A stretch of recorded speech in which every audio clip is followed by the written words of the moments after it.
to Sound Off on 96.7 The Eagle, LaPorte County's original social media.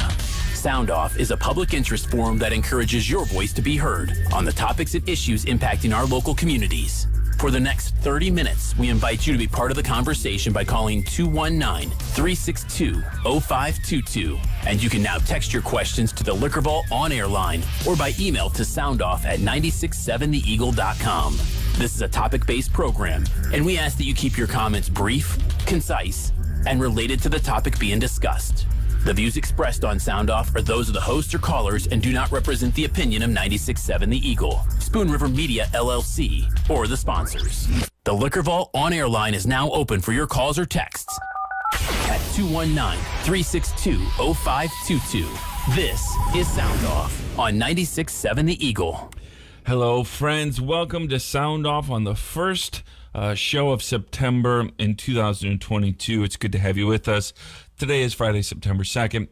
It's another beautiful day. We've had great weather this week, and hopefully it'll continue on for a little while. I'm ready for some trees to switch color again. I love the fall in Northwest Indiana, especially when the humidity dies down a little bit. But I'll take this over snow right now. So welcome to the show. Good to have you with us. If you've got a question again today, you're welcome to call or text me 219-362-0522, or you can email me at soundoff@967theeagle.com. Hey, we've got Ed Gilliland on the show today. Ed is a former LaPorte Athletic Director and current IHSAA Associate Commissioner. How are you, Ed? Welcome to the show. Thank you. I'm doing very well. Good, good. Hey, what does IHSAA Associate Commissioner do?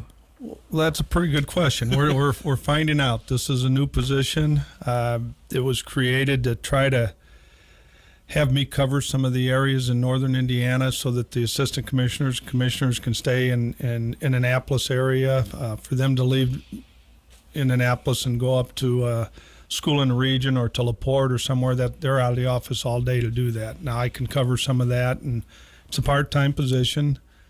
If it goes well, they'll try to do the same thing in southern Indiana so that we can cover some things. And I work a lot with new athletic administrators. I was over at Washington Township this morning.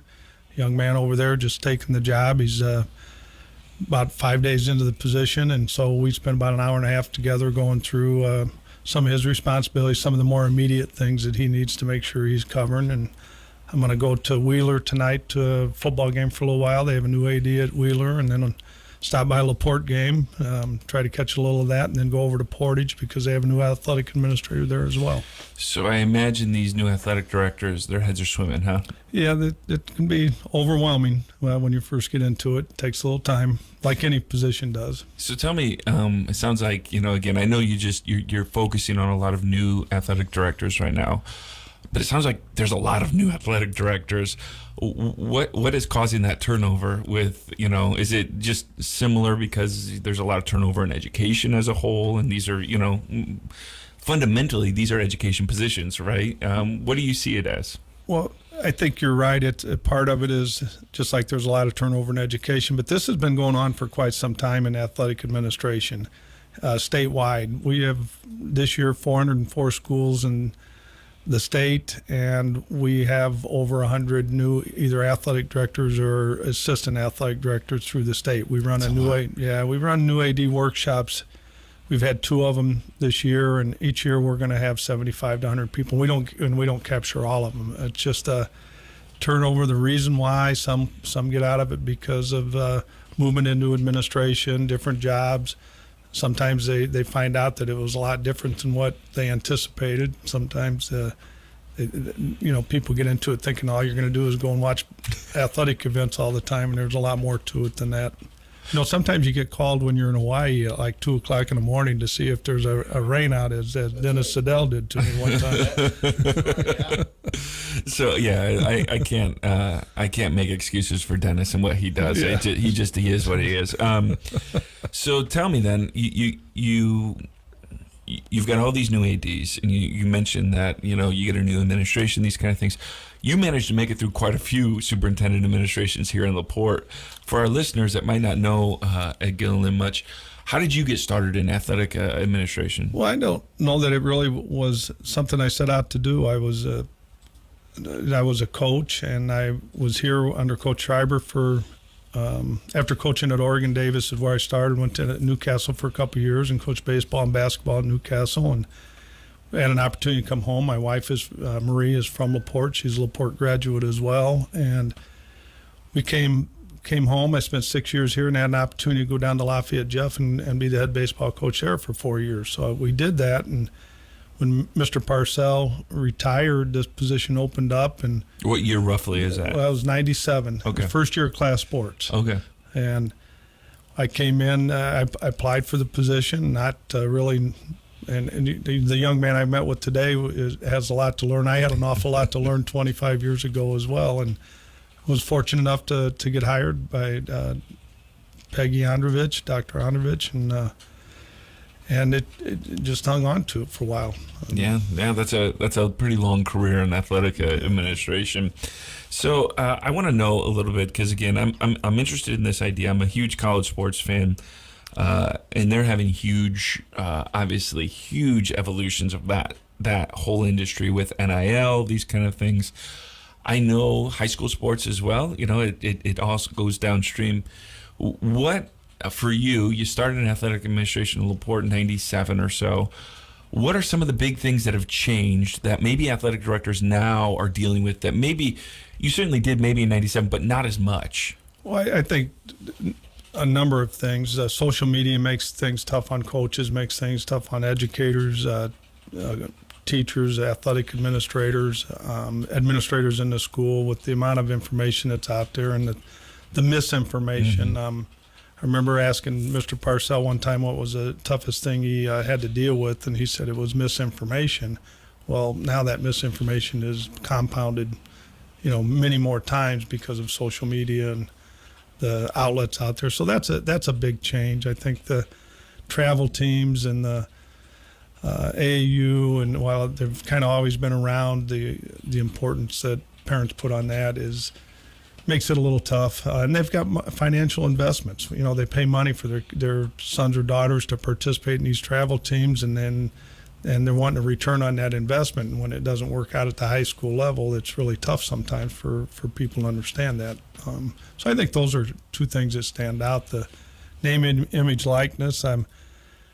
Right now, we're still really working hard on keeping the word student in front of athlete, and referring to education-based athletics, and that's what we really need to concentrate on the high school level, is that we are still, right now, the truest form of amateur sports there is. So can again, you brought up the NIL, the name, image, likeness. Can that bleed down to high school sports right now? Can high school players get funding or money, or does that have to happen when they officially enter into college? It would have to be when they officially enter. They would risk their eligibility at the high school level. Okay. Now, that's going to be a battle. I mean, let's face it, that's going to be a challenge down the road a little bit. Romeo Langford probably could have made a few bucks when he was playing basketball in Southern Indiana, and so I think it'll be a challenge. And some of the other states are probably allowing that to occur at the high school level. Yeah. And so we've just really got to continue to stay our course and remember that it is education-based athletics, and they are student athletes. And so when we refer to the athletes anymore, we're trying to throw that student in front of it as much as we possibly can. Absolutely. We've got Ed Gilliland on the show today. Ed is the former LaPorte Athletic Director here at the high school and the school system. He's currently the IHSAA Associate Commissioner. If you've got a question, you want to talk a little bit about Ed's career, what's happened with the IHSAA, or if you got something that you've noticed as well, give me a call or text 219-362-0522. You can also email me at soundoff@967theeagle.com. I want to talk a little bit more in a little bit about how some of this stuff has evolved, but we're going to take our first break of the day. Again, if you have a question, 219-362-0522. Be happy to ask for you. You can call or text me. But we'll be right back here on 96.7 The Eagle. Ben Conowitz here, owner of LaPorte Seamless Gutter. My parents started LaPorte Seamless Gutter in 1982 with one goal in mind, really. Our customers' 100% satisfaction. And we are still providing the same customer service that Tim and Seal Conowitz started all those years ago. Give us a call today for a free estimate at 219-362-9972, or you can visit us on the web, www.lpseamless.com. 219-362-9972. Hey, who's hungry? Because I've got a deal for you. Dennis Siddell here to introduce you something new to the Morning Mayhem. Every weekday at 6:55, it's Denny's Diner. Yep, Joe and I will cook up some trivia questions, and if you have the correct answer, you'll be the winner of a $20 gift card from either JJ's Sideout Bar and Grill, the Burger Bar and Grill, JJ's Pizza Shack, Wanna Pizza, or Nowhere Bar and Grill. So join us weekdays for Denny's Diner at 6:55 on the Morning Mayhem for your chance to win here on 96.7 The Eagle. Nothing says spring better than a visit to Small's Garden Center in Stoneyard. Small's has the area's largest selection of plants, trees, shrubs, evergreens, perennials, and it's all 30% off now at Small's. And choose from over 60 varieties of fruit trees, raspberry and blueberry bushes, 30% off. Want someone else to do the work for you? No problem. Simply ask Small's to deliver and plant your purchase. It's all at Small's Garden Center in Stoneyard. When it's time to make improvements on your outdoor space, think Small's Garden Center in Stoneyard. At Small's, you'll find a huge selection of decorative stones, wash stone, limestone, slag, flagstone, pavers, and boulders. Plus, Small's will load or deliver it for you. And right now at Small's, all topsoil and mulch is on sale. Call or stop by for prices. Shop Small's new selection of outdoor products for outdoor living, patio and garden area, and save on outdoor decor items. Now 30% off at Small's. Small's Garden Center in Stoneyard, US 20 in LaPorte, open Monday through Saturday, 8 until 5, and Sunday, 10 until 4. Dave, you guys built a new deck. Oh yeah, it was easy. It's on a bit of a slant, but I can live with that. Yeah, you think? I thought it looked pretty good. I don't think that railing's up to code either. So, are we just going to stand here, or can we actually go on it? Oh no, I don't trust it enough to actually go on it. No offense to Dave, but if you want the job done right, contact Powerhouse Construction in LaPorte. Decks, patios, or kitchen and bath remodels, Powerhouse Construction will ensure your satisfaction. Call 219-380-9981 to book a free estimate. That's 219-380-9981. Powerhouse Construction. It's coming up, the 96.7 The Eagle 20th Annual Roof Set for the deserving children of LaPorte County. Each year we raise money so we can take kids Christmas shopping, and this year's no exception. We need to raise $45,000 in order to take over 400 kids to get clothing, shoes, boots, hats, scarves, gloves, and yes, even a couple of toys. This year's roof set will be on September 9th from 5 a.m. to 7 p.m., and it's a one-day event again this year. Lunch will be served from 11 to 1. T-Berry's is coming back, making their famous smash burgers, and we'll have 20 quarts of their famous chicken and noodles for sale. We'll also raffle off 4 tickets to see the Indianapolis Colts host the Jacksonville Jaguars with seating on the field next to the Colts bench. Also at 4 o'clock that day, the ladies of Pioneerland will be here to sell freshly baked pies. Finally, over 5,000 children throughout LaPorte County has been taking Christmas shopping thanks to the greatest community anywhere. So join us for our 20th annual Deserving Children's Roof Set, September 9th at 1700 Lincoln Way in LaPorte on 96.7 The Eagle. We're waiting to hear from you.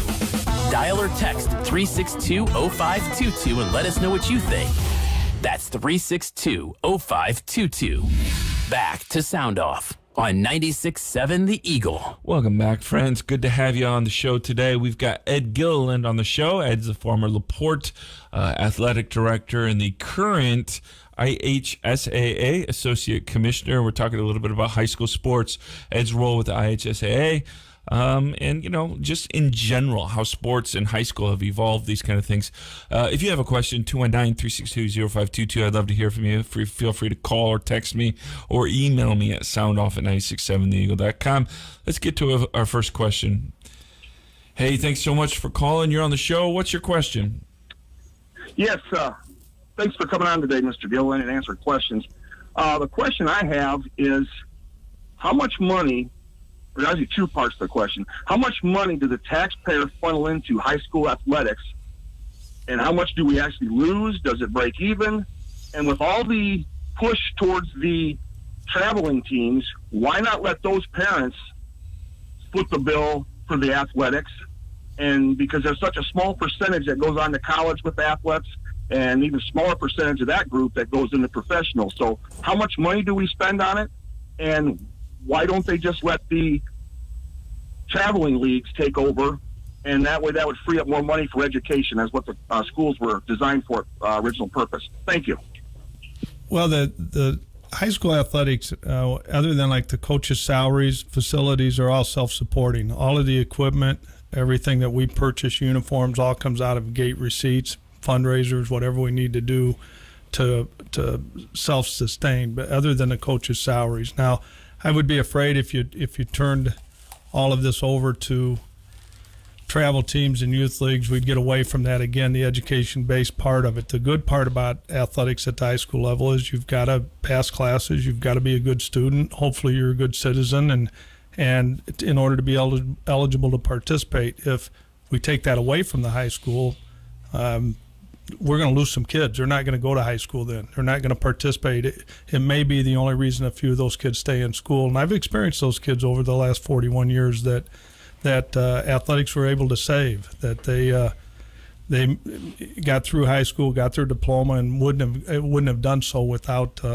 being a part of a high school athletic team. So I hope that answers your question. Yeah, I've heard from various coaches that, again, not to say that they're bad students or anything, but it's the eligibility from sports. It's the sports involvement that sometimes when kids, especially a lot of boys, want to disengage in sport, education, it's the thing that keeps them plugged in, right? Well, it's not only athletics. I think your band and your drama club, the performing arts, our dance team. It's not just centered around athletics. I think high school is, or really for that matter, any age school is a lot more fun if you're involved, and those kids are more successful. And it's been proven that you look at the statistics, and I would present this at the parent meeting. I don't have it in front of me now, but the number of successful individuals, whether they're doctors, lawyers, they're in the trades, whatever it may be, were involved in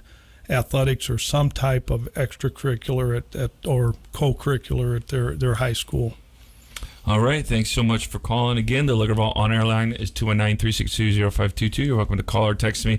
Here's a question for you. And again, this is kind of I've heard this type of question before, and I think it's one. Is there any way of putting Catholic and charter schools in their own state tournament because they can recruit against the other public schools?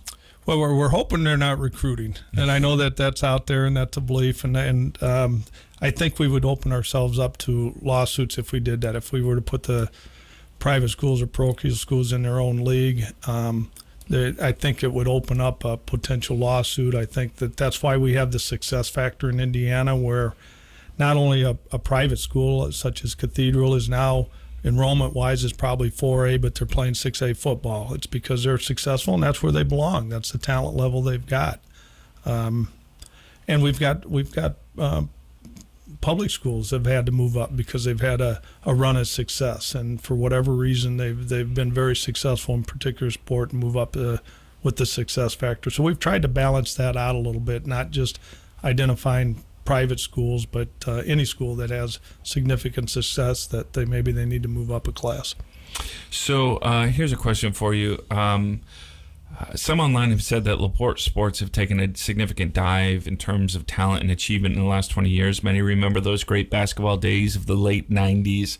Football seems to have consistently been at 500 or better. Do you think there's something systemically wrong with LaPorte sports, or is it just something that is rotational, that some seasons are bad, some are good? Well, I think that this twofold. When I started, again, it was the first year of class sports, and I think if you look back prior to class sports, we had a great deal of success. But if you look at the schools we participated, for instance, in our sectional, and we always felt like we should win our sectional in baseball.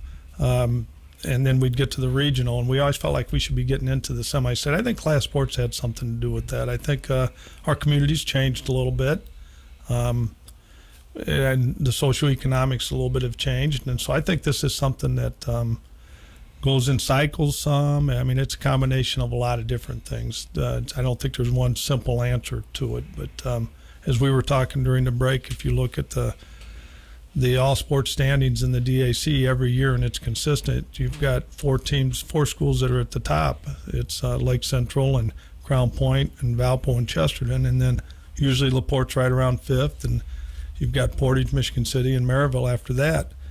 And there's a direct correlation between that and free and reduced lunch rate. Those four schools that are in the top have the lowest free and reduced lunch rates. I think that those people have some opportunities that maybe our kids or the kids in Michigan City or the kids in Portage and Maryville don't have.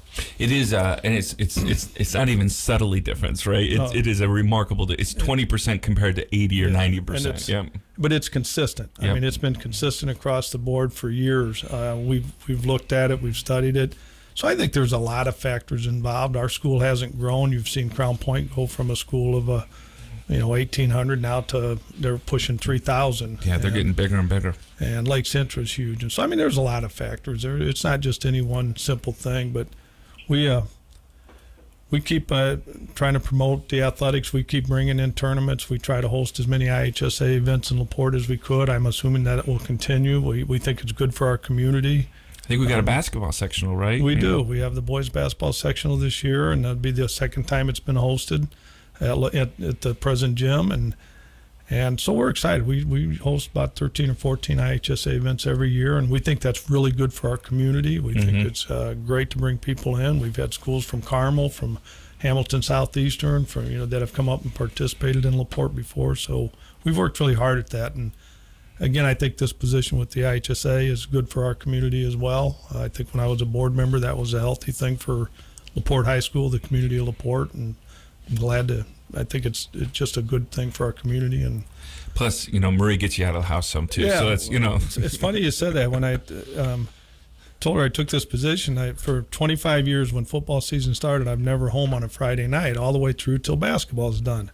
So we take this position. I said, boy, Marie, I said things haven't changed a whole lot. I'm still going to be gone Friday night. She said that's good. She said that was my night. Friday night is good. So you just go to your games. So.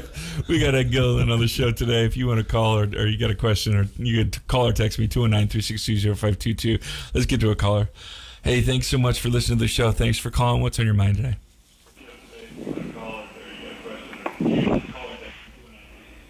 Hey, you're on. What's your question? My question? Yep. I don't have a question. I just want. My name's Donna Barney, and Rachel played tennis under Ed, and somebody. Yeah, go ahead, Donna. Oh, okay. And I just wanted to tell, somebody called in about saying it's about education and everything, but I do think that when Rachel did it, it helped keep a lot of these kids in school, and he did a great job, and I don't think that people should have to pay for that. I think that should be offered, and I think it's an incentive for the kids. And it's sad that through this pandemic that it's not as like it used to be before all that and back in the day. So, that's all I had to say. Thanks so much for calling, Donna. Yeah, thanks. Rachel was a good tennis player for LaPorte, I know. So, yes. Great young lady. So, if you got a question, again, Ed Gilliland's on the show, 219-362-0522. You can call me or text me as well. I'd be happy to ask the question for you if you've got one. I want to talk a little bit about, what are some challenges that, again, the athletic directors, those in athletic administration, and again, there's a whole team, right? There's not just one person. You had, I think, an associate. I even think maybe the middle school might even have their own athletic director, these kind of things. So I know it's a team. We all succeed together in your team. But what are some things that maybe listeners might not know that athletic administrations need to do? You talked about this a little bit, that even sometimes people get into athletic administrations and think, well, I like going to football and basketball games, so why wouldn't I be good at this? But it's a lot broader than that, correct? It is. There is a lot of preparation. A lot of stuff goes on in order to just conduct that basketball game and that football game, and it's the officials, and it's making sure that the clocks are working. It's the your contracts with the other teams. It's uniforms. It's eligibility list. It's there's a lot of paperwork, and in the course of a year, we'll have 450 contracts that we'll have with other schools that you've got to make sure they're legally binding contracts. And every time we hire or have a home event that requires officials, you've got a legally binding contract with those officials. And so those things all have to be taken care of. And, for instance, on a Friday night, if we were hosting Valparaiso or we were hosting Lowell last week, if we didn't have officials show up for that game and we've got several thousand people in the stands, that's going to be, the athletic administrator's fault. So you've got to make sure you're on top of a lot of that.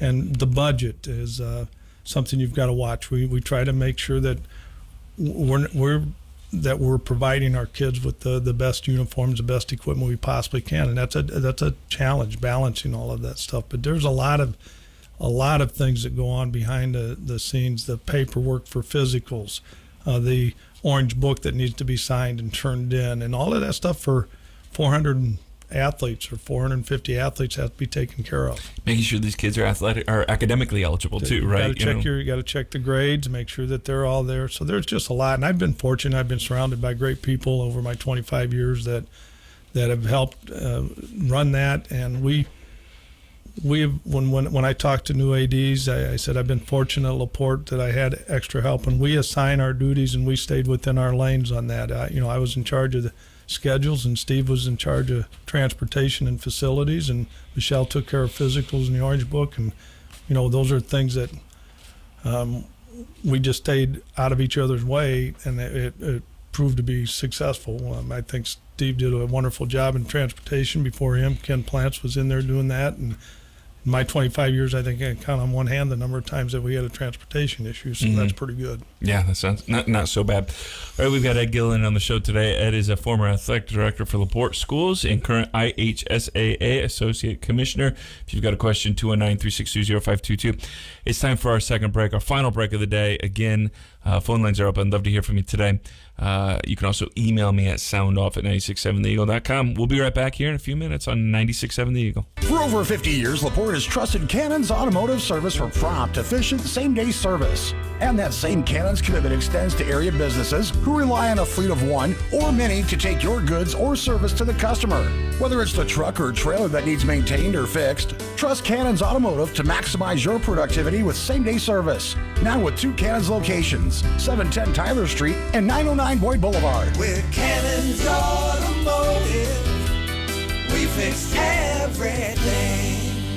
Hi everyone, I'm Craig Orndorff. On the next weekend in the country, we're heading back to early September 1991. Those were the days of the Thigh Master, Clarence Thomas and Anita Hill, and communism was crumbling in Eastern Europe. And on the countdown, Hal Ketchum and Brooks and Dunn were brand new. We'll also have Tanya Tucker, George Strait, and Garth and Reba too.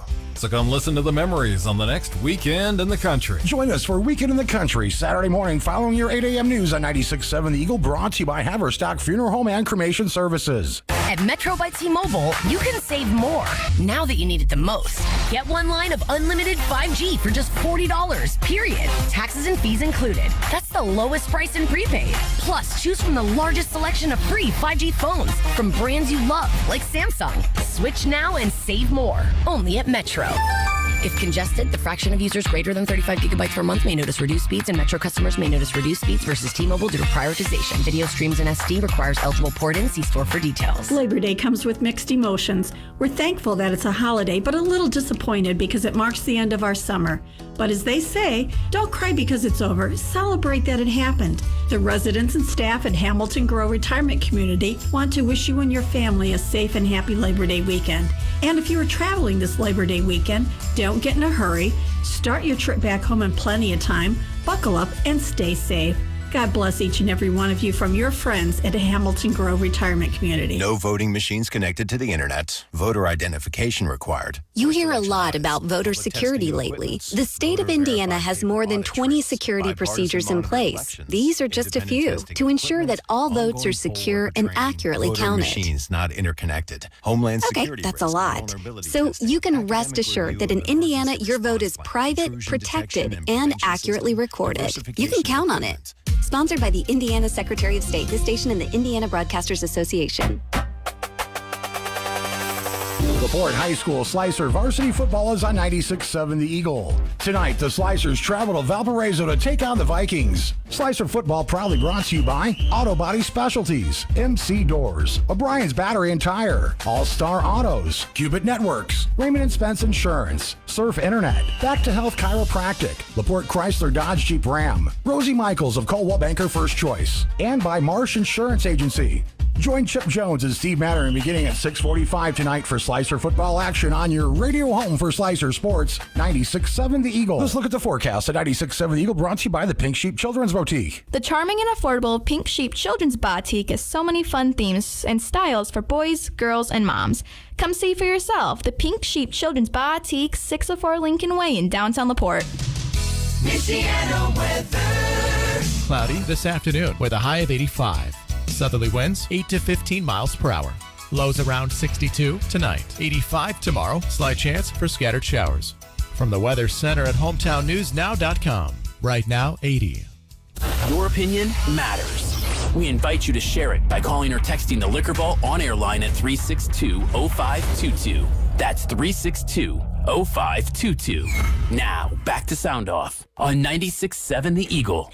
Welcome back, friends. Good to have you on our final segment of Sound Off for today. We've got Ed Gilliland, who is the former athletic director and current IHSAA associate commissioner. So good to have you on the show today, Ed. Let's get to our caller.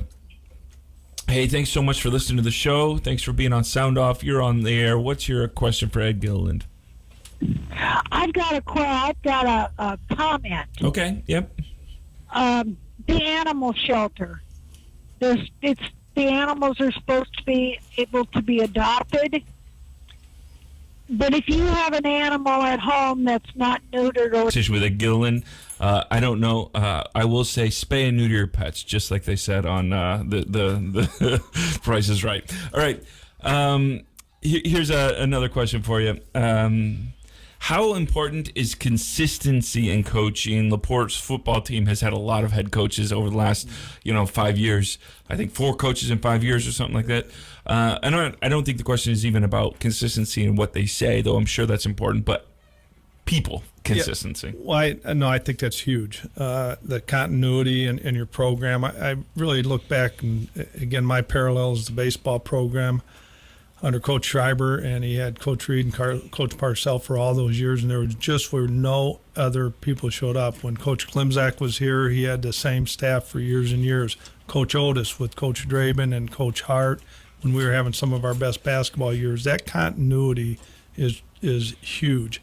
And I feel bad for some of the football players at LaPorte that had to experience 4 coaches in 4 years, and that's hard to do, and it's hard on everybody. So I'm really hoping that Coach James hangs in there with this and gets and I think he will. I think he'll get that continuity back. We'll get a staff that stays together, and when they show up next year, everybody's going to be, 1 year further advanced, and you show up that second year and that third year, and I just think that's huge. Yeah, I was telling a friend we were looking over that Lowell roster compared to the LaPorte roster, and I think Lowell had 10 kids in the 10th grade on their varsity team. 10.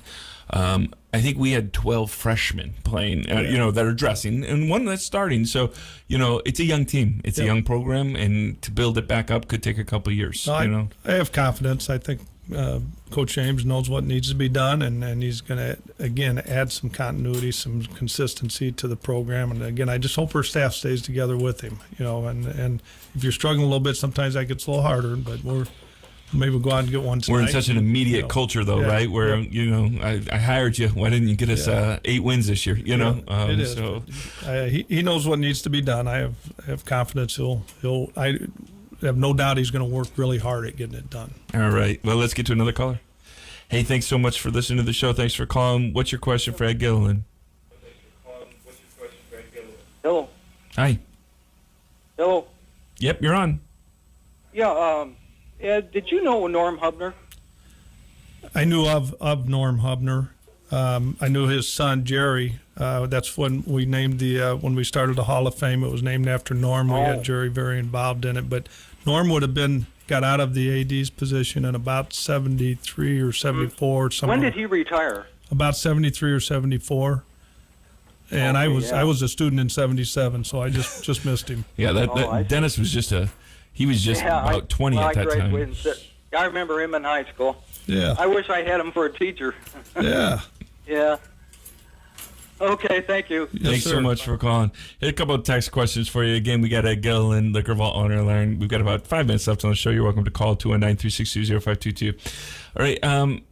Ed has done great work as LaPorte's AD, and we are fortunate to have a local person with Ed's level of experience working for the IHSAA. I don't know if you're paying people to text you all these things, so it's nice. Well, that's nice. I appreciate that. All right. I was told by a former football player that the kids are responsible for paying for some of their equipment now. Is this true or false? I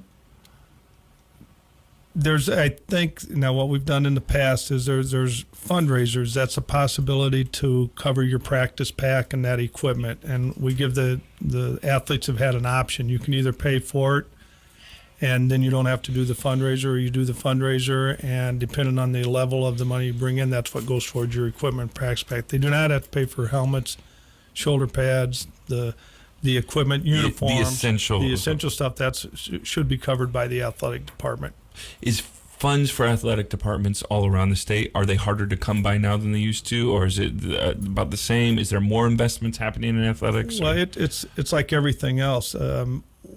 We're trying to keep our ticket prices down. We want fans to come in, but everything has gone up in price. Yep. You know, the helmets right now, it's a shortage of helmets. I know that there are schools that have really struggled, and I think we struggled a little bit at LaPorte getting helmets this year. I think the 8th grade class at the middle school has a huge class, and they didn't have enough helmets. The supply has hit, the supply issues have hit high school athletics. Our softballs came in that we ordered for last spring came in during the summer, I believe, and trying to get Coach Up couldn't get the same white shoes for all of the baseball players last year, or black shoes. He said he finally just told them to go out and get their own shoes in whatever brand they could, and just try to get them in the color that he was wearing. So this issue of the equipment has been a real challenge to come up with uniforms and equipment. It's been hard, but there are certain things that we've always covered in the athletic department: the uniforms, like I said, in football, it's helmets, it's shoulder pads. And then there are other pieces of equipment that kids supply on their own, or they have fundraisers to raise for. All right, let's get to another question. Hey, thanks for listening to the show. Thanks for calling. We've got a couple minutes left on the show. What's your question for Ed Gilliland? Yeah, my question is do you think that it's about time that LaPorte High School maybe consider a new school so that everything is on one central campus?